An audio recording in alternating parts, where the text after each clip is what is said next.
tentu kita menghormati,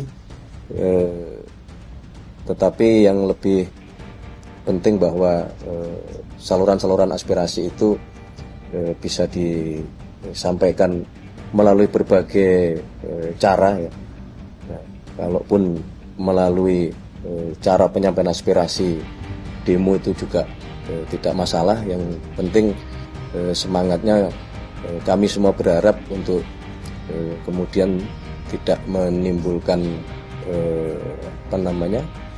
mengganggu fasilitas-fasilitas umum, itu aja. Demo massa di kawasan Gedung Parlemen di Jakarta hingga Kamis 28 Agustus 2025 malam berlangsung ricuh. Massa yang mendemo tunjangan fantastis dan menuntut pembubaran DPR hingga malam hari belum membubarkan diri. Sementara itu suasana di Gedung Nusantara 1 hingga 5 DPR terpantau sepi aktivitas tanpa ada satupun anggota DPR. Wajar saja jika rakyat marah di rumah wakil rakyat. Semua dipicu beberapa hal yang memantik emosi dan rasa ketidakadilan, salah satunya pernyataan dari Wakil Ketua Komisi 3 DPR Ahmad Sahroni Selasa 26 Agustus yang menyebut rakyat yang menuntut pembubaran DPR sebagai orang tolol sedunia. Silakan kritik mau ngapain aja boleh, tapi jangan mencaci maki berlebihan, itu karena merusak mental manusia yang begitu adalah mental orang sedunia. Merespons demo yang terjadi hari ini, Direktur Eksekutif Carta Politika Yunarto Wijaya menyebut ada 3 faktor pendorong meletusnya demo ricuh. Kalau kita bicara tanpa kondisi aktual pun, riset atau survei, misalnya ketika ditanyakan mengenai kepercayaan publik dan kepuasan publik terhadap semua lembaga negara, DPR itu selalu dalam posisi paling buncit. Sehingga artinya apa sih, kalau puluhan tahun terjadi seperti ini, ada problem yang sifatnya sistemik yang didiamkan, dibiarkan dan dinikmati. Oleh siapa? Oleh kelembagaan DPR sendiri, oleh undang-undang yang mungkin memang membolehkan, atau oleh rumah dari anggota DPR, artinya partai. Memang mendiamkan saja bahwa kemudian kepercayaan publik terhadap lembaga negara tetap dalam posisi yang buruk terhadap mereka. Yang kedua, ditambah dengan kondisi aktual yang tadi sedikit Bang Zulfan sudah sebutkan ya, bahwa tidak terasanya kerja dari anggota DPR ini sekarang juga bertemu dengan situasi aktual yang membuat masyarakat semakin marah.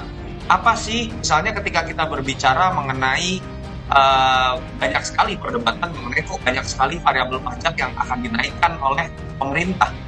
Artinya makin mencekik dan membuat masyarakat mengikat pinggangnya. Di satu sisi kok ada yang tidak masuk akal, tunjangan buat rumah 50 juta per bulan. Rumah seperti apa? Dan ketika coba dijelaskan dalam sebuah komunikasi oleh pimpinan DPR, terjadi keluar sebuah kalimat yang memperlihatkan mereka pun nggak ngerti.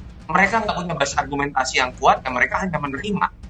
Di sisi lain, kita juga kemudian mengetahui bahwa situasi ekonomi Indonesia sedang tidak baik-baik saja ketika banyak kebijakan pemerintah yang sifatnya kontroversial. Kenapa kemudian amarahnya dialamatkan kepada DPR?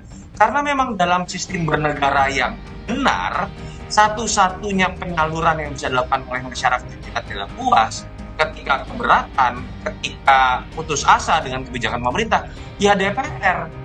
Lebih lanjut, Yunarto juga mengusulkan agar anggota DPR mulai menjalankan transparansi penggunaan anggaran dan kinerja secara digital yang bisa diakses sebagai pertanggungjawaban publik.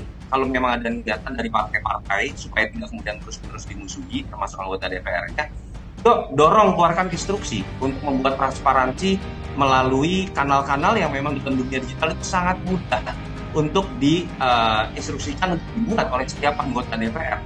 Prakteknya sampai sekarang itu tidak sampai 10%. Mereka yang kemudian membuat pertanggungjawaban seperti ini yang bisa diakses oleh siapapun. Yang ketiga, harus dimulai dari kelembagaan DPR-nya.